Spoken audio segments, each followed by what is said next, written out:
Welcome back to the Rush Hour. Yesterday, 3 photojournalists at 26 Federal Plaza were allegedly assaulted. Video shows ICE agents shoving them to the ground. One journalist was hospitalized after that incident, which happened yesterday morning. The city council says that the journalists were there documenting the ongoing arrest of individuals who had come to attend their scheduled immigration court proceedings. Now, this comes just days after viral video of a separate incident at that same facility. That video, as you can see there, shows a woman being pushed onto the floor by an ICE officer. Joining me now to talk more about this incident is amNewYork's Police Bureau Chief and photojournalist Dean Moses, one of the journalists who was involved in that incident yesterday. Thank you so much for coming on and talking with us about this. Thank you for having me. Appreciate it. Tell us what happened yesterday. So I think first of all, I think it's important people realize sort of the mechanisms and what goes into when someone's detained. Usually, as journalists, we wait outside of the courtroom in the hallway, as do ICE agents who are masked. They are waiting for a respondent, as we call them, to leave a courtroom and take them into custody. And usually what happens is, as soon as the person leaves that they're looking for, which in their words, they call them a target, is what ICE uses. They go up to this person, they usually look at their paperwork that they're carrying, look at their ID, ask them a couple of questions, and they usually quickly take them under the arms and whisk them away, usually into a stairwell. And that usually happens within seconds, directly after they leave the courtroom. In this case, this young lady that they seem to be targeting left the courtroom and unaccosted. They didn't touch her, they didn't follow her, they didn't interact with her. She walks down the hallway, goes to the elevator bank, presses the elevator, goes down to go into the elevator. And we're watching that. This is the video from yesterday. Or no, this is the other incident from last week. Yeah, this is last week. So the woman you're referring to, they did not arrest her. She goes to press the elevator button, and then what happened? So she waits for the elevator, she gets on board. About 5 seconds after she gets on board, some ICE agents walk into the elevator. And usually we follow these people, after try and speak to them, see what their experience is. I get on the elevator like I've done many times before.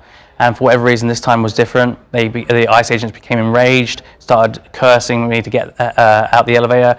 About 3 ICE agents grabbed me, some pushed me, some pulled me. In that incident, I believe trying to get to me, another ICE agent yanked back on some of my colleagues who sent them tumbling to the floor. One gentleman was severely injured. You just heard a thud as he hit his back of his head and his back hit the ground. And what happened at that point? We're seeing the video of him on the ground. Did you continue to document this as you were being shoved around? Yeah, so I mean, immediately as I was pushed out the elevator, all I heard is that sound. What's going on? I see my colleagues on the ground. They immediately leave. The ICE agents go in the elevator. A couple of other ICE agents come too. They go in the elevator and they leave. So at this point, there's no ICE agents. They did not stick around. Some of the security guards who are separate, who work in the building, were kind enough to call medical. A nurse came. They called also EMS who arrived. But he was left on the floor, almost motionless for, I'd say, 30 to 40 minutes. Wow. I want to play for you or read for you a statement that we got from ICE regarding this incident, and they basically said that when making the arrest of an illegal alien from Peru at 26 Federal Plaza, officers were swarmed by agitators and members of the press, which obstructed operations. Officers repeatedly told the crowd of agitators and journalists to get back, move, and get out of the elevator. Rioters and sanctuary politicians who encourage individuals to interfere with arrests are actively creating hostile environments that put officers, detainees, and the public in harm's way. Is that what you witnessed happening yesterday, their assessment of the incident? No, I mean, that's a complete falsehood. And as a journalist myself, my worst nightmare is to become the story. That's not what I want to do, and that's a nightmare of what's happened right now. But the first time they speak to us is what you hear in the video, is get the F out. That's the first time. There was no agitators, there was some court observers, I believe, in the area, because people go in just to watch the proceedings. I don't believe they were actually there presently. I think they were in a courtroom at that time, but they didn't give any kind of warning, and that's the issue. If they had warned us that they were going to detain this person, we would have stayed back as we have done for the previous months. I mean, nothing like this has happened, and they did not warn us in any way until that moment. And again, this is a public elevator, so I don't know what business they even have pushing us out of an elevator that's public.